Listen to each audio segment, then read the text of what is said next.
every season that God permits in your life, there is something God is teaching you.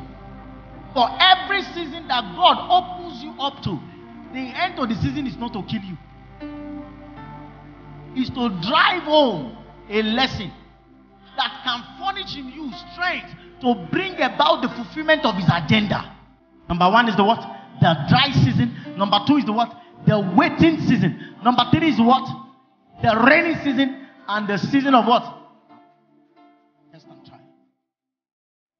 The dry season is the season of your life that looks as though nothing is happening.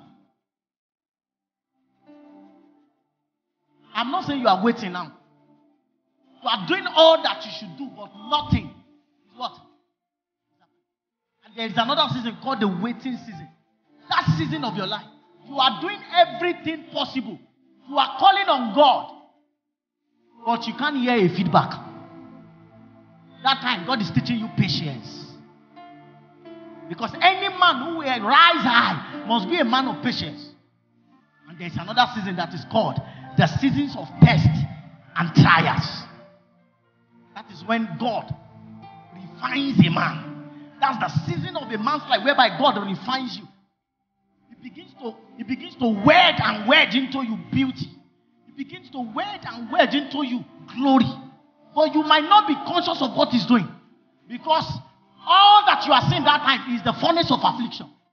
There is another season called the season of abundance. And this is the most slippery and dicey seasons of all seasons.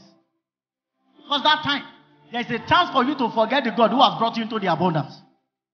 There's a chance for you to forget that God is the one who has orchestrated this time of your life.